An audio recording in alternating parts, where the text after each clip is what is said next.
V'siyana Dishmai, we're here back at the third of the month of Av. Wednesday, which is the fourth day of the week of Parashat Shabbat, Parashat Devarim. We're learning and continuing in just a little bit, few minutes, in Sofer Yirat Hashem. So we said we already started an element of the discussion between the action that will be taken, or the battle that will take place between the Nachash, the snake, and the Adam throughout the whole history, right? So the pasuk says over there, "Hu yishofcha rosh, v'ata tashufenu akev." You squash. He will squash your head. You will squash his, what's his name? His heel. So we said over there that's the illusion when a person follows Torah, right? Hu yishofcha rosh, meaning that the man will have overpower of the snake. V'ata tashufenu akev. But if he doesn't, in the end of his life, when he dies 7 years later, in the grave, you will turn his spine into his spine will turn into a snake. That was not what the rabbi brought up earlier. However, let's see what he says now. Mitzvat arishona b'Torah hi mitzvat priya urviya. All right, so that's a what? Perfect musaf for the 9 days. Right. Everything is about the nachash now. Nachash, yes and no. I mean, yeah. I think it's the 9 days is musar about shalom bayit is the most prevalent. Yeah. Specifically, there is no best friend for you than your wife, right? So over there, the problem is that everybody's concentrating on men. I concentrate on women. Baruch Hashem, when I was doing shalom bayis, all of my shalom bayis, Baruch Hashem, until today work. Because I blame a woman for the worst rate today. I don't blame men. Many rabbis today it's opposite. They blame. My Rosh Yeshiva used to blame Rav David Lubyan Shlita. He still probably blames the men, 99.9%. I say the hochacha, the uvda, the proof is in the pudding. I told the Rosh Yeshiva once, I asked him, tell me what happened in the world for the last 100 years. Who has changed, men or women? He says women, obviously. So why would you blame men for the divorce rate? My brother is, why would you blame men for the divorce rate? I don't understand what you're talking about. If men didn't change, if men is the same shmendel, so the men are not. The problem is that the women are going to work. That's not the problem. So so Rav Noach Isaac Olbam said, I asked him, what's the good rate? When is a good time to get divorced? So he said, when a man can't handle it anymore. So that's what Rosh Yeshiva alluded to. Shiva Zokter of David Lufyan Shlita, he says that a man used to know how to handle trouble. So they lived. But today they don't know how to handle trouble. So anytime the woman is no longer, even though it's a mitzvah d'oraita to get a divorce for a man, right? Mitzvah 579, you can't deny the mitzvah. The mitzvah says he has to divorce her. So the Chiluk explains over there is that when she's no longer his kli, when she's no longer his utensil, that gives him his desired goals or whatever you want to say, they get divorced. But today, I guess, I actually fight against women. And Baruch Hashem, I just made Shalom Bayit last week also. Same concept. A woman didn't want to sleep with her husband for almost 6 months already. She was denying the pleasure. She tells me, why should I give him pleasure, right? Right? You know what I told her? I don't know. First of all, you're being brainwashed. The pleasure. Let's say a woman, so I painted a picture for her. A woman was raped, right? She was raped by the most ugliest man, and it was a horrible experience for her, right? I said, do you know how much pleasure she has there? Take a man who has the most pleasure in bed. You take a man who has the most pleasure in bed. He's not even coming close, maybe 1% even, to the pleasure of the woman who is raped. In intercourse. Not even close. Okay. A woman, Has V'Shalom, Rambam says, she has pleasure when she's raped. There's no question about it. When the shamash is just, there's no. So I said, if a man is the most, he gets the most pleasure of let's say, in bed with a woman. Right? Mm-hmm. So now, take a man who has the most pleasure in bed, and take a woman who has the worst pleasure of being raped. Right? Mm-hmm. Her pleasure is still better than his by millions. Do you understand what we're talking about here? What are you talking about? You're denying him? I said, you're going to get punished for the 6 months, not him. What's the story? It's very simple. The halacha says. I think psychologically women changed. No, again, it was the brainwash. But again, but the reality, you have to tell the woman reality. I tell the woman reality works always. Because women, they like to hear concrete. Let's make you feel. They're gentle. They're not gentle. They're not gentle. The worst creature in the world is a woman if she's a horrible person. Horaya, take a look. And I pass in halacha, if a woman calls the police on her husband, it's an aveira to make shalom bayit in the house. Because she's already using the police as a sword. It's already murder. Finish. He's going to be murdered. Don't make shalom bayit. It's not even worth it. Because over there's going to be only disaster. When a woman goes for disaster, she has no rahmanut. Women have zero mercy. Once they hate something, or they hate somebody, they're going to go after him, kill him. So don't even, there's no reason for it. But anyway, besides that, so I told her, let me ask you a question. When your ear itches, what do you itch it with? Some people itch it with a pen, some use ketchup, some use a finger. The primitive ones, like us, like me, the blind, the ones that, you're not looking for the pen, I don't know, it's dangerous. The pen is the finger is the softest, is the easiest, less damage. That's what I think. So I asked her, how much pressure does your finger have when you scratch your ear? And how much pleasure does your ear have? Do you understand the difference? That's a man and a woman intercourse. Today they're teaching the other way around. They're teaching the men have more pleasure in intercourse. It's not true. So I told her, when you are not sleeping with your husband for 6 months, who are you hurting? You're hurting yourself. Because the Torah says he has to be with you. The Torah actually commends him. Why? Because a man will go into Rambam, and this is what Gemara actually we learned last night also talks about it, that a man should be controlling his Eitzer. What is controlling his Eitzer? He has to know that he has to give in to his Eitzer. He has to go and sleep with his wife. Why? Because Hashem commanded, Priya or Viyah, because Hashem commanded that he has to give her time. Rambam says in Zalchot, Biyah, he tells you, 99% of the world dies because of too much intercourse. Did you know that? Died because of too much intercourse. That's right. A man that has too much intercourse, he gets weaker and weaker and weaker. And what do women come? Take a look at the marriage. Today, young girls are marrying small little petite. You can't fit it. You have to buy a special dress because the size is not normal, right? All of a sudden, 10 years later, she's like a big mama. Will give you a little zet. You're gonna fly. What happened to her? What happened to her?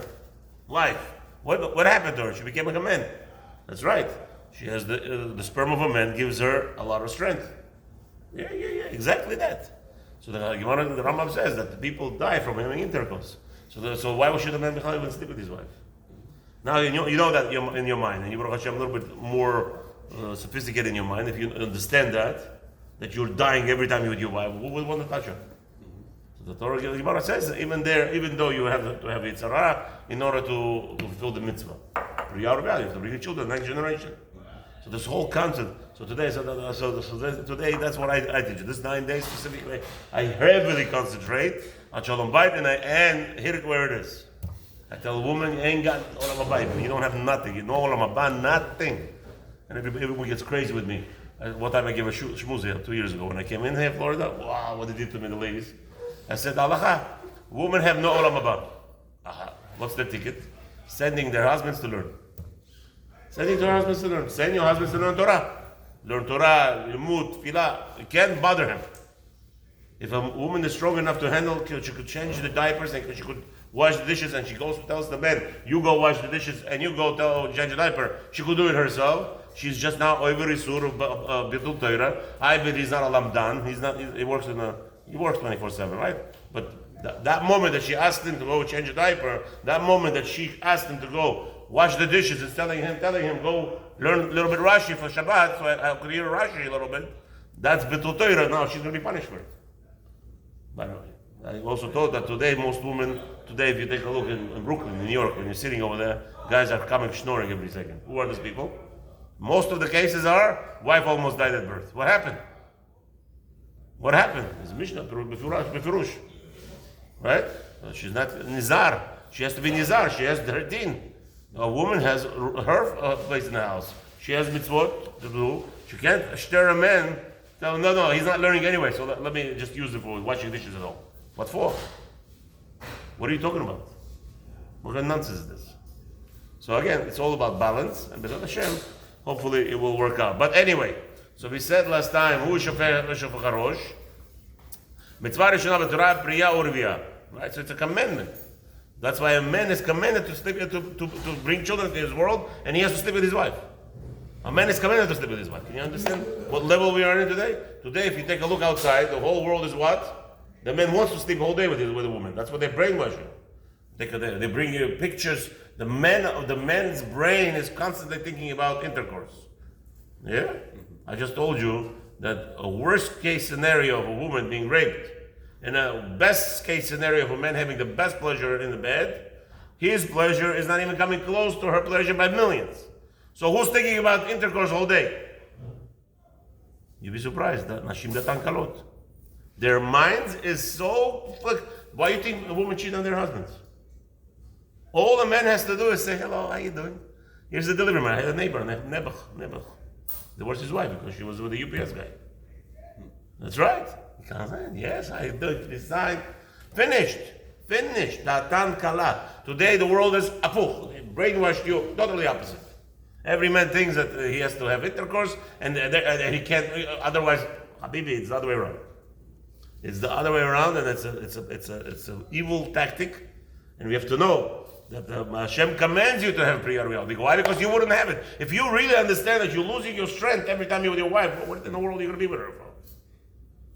What does the say? The Kabbalah says, Kabbalah says, I have to be with my wife twice a month. Finished. Shabbat, Erev Shabbat, late Shabbat, Friday night. Right? When she's not in the mikveh, she's Tuhura, that's it, Khalas. That's what every man would do. If a man realizes it, Plus the mikveh night, so 3 times. Yeah, you could actually play around with the rules, and you could get her to go to mikveh night only Friday night. So she goes to mikveh only Friday night because I don't know, you found the head there. But again, you have to understand you know what? If a guy would say, I would not sleep with my wife at all, he goes to Beit Din, she could be tover. She could say to the Beit Din, hello, what's going on here? So the Beit Din says, what's going on? He says, I want to do Friday nights only. That's it. And Lefi Halacha, they have to see what he's pronounced, what he's do, what his life. There is, certain leeways. And he might even win the Beit Din. Again, don't forget, it's his life we're talking about. Every time you're with your wife, you're losing your life. Anyway, just to point it out, because maybe somebody will, hopefully, but I didn't do so. Whenever I get into the Shalom Bayit and I get very hard, I made Shalom Bayit with these people, 5 kids up to that, they're still living, and Baruch Hashem. I'm talking about to you where the wives were beating up their husbands. Divorce was imminent. My students were, Baruch Hashem. Mitzvah achrona hi, mitzvah k'tivat sefer Torah. So the first mitzvah is what? Having children. Second mitzvah is כתיבת ספר תורה, יפה, writing ספר תורה. שנאמר, ועתה כתבו לכם את השירה הזאת ולמדה את בני ישראל ושימו בפיהם. So the Torah tells us there is a mitzvah writing Torah, and the Pasuk says that you should write this song, which is which song is talking about? Ha'azinu, right? Since the whole parasha of Ha'azinu is a shira, HaKadosh Baruch Hu is commanding us to write the parasha of Ha'azinu. So since Ha'azinu is that we're commanded midoraita to write it, and it's not appropriate to write certain sections, so the whole Sefer Torah now became the entire, from Bereshit till the word Israel, the entire Torah is a mitzvah because of this commandment, okay?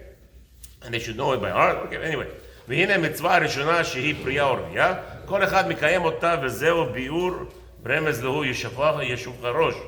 So he says, פרייה ורבייה, more or less, most of the world is מקיים. פרייה ורבייה, more or less, right?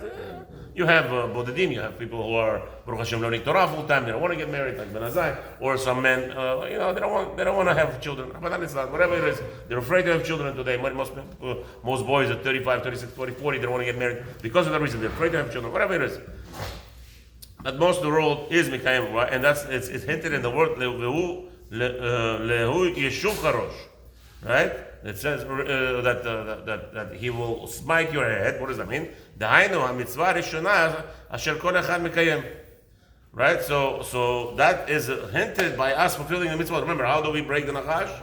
The whole zohama, the whole entire, the evilness of the snake, right? By fulfilling the Torah. We already learned that, right? That's how you're going to be dochem, that your spine doesn't turn into what? Doesn't turn into a snake, right? So he says, aval mitzvah achrona שהנה מצוות כתיבת ספר תורה, דהיינו לימוד התורה, אין כל אחד לומד, והוא רמז ואתה תשופנו יעקב.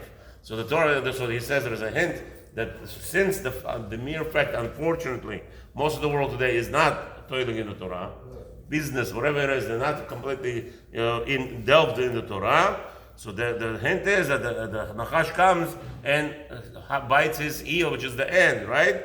The Hainu mitzvah achrona shehiktivat v'limud sefer Torah, that the person is defiling the learning and again, Ktivat Torah, writing Torah is obviously requires learning. Nobody could just come over there and start writing the Sefer Torah. It requires you to understand which way to write the otiyot, which way to write. There's a whole list of items that the person has to learn, and that's part of the fulfillment of Ktivat Torah by fulfilling the mitzvot of the Torah. And again, right, what kind of sofer are we looking for?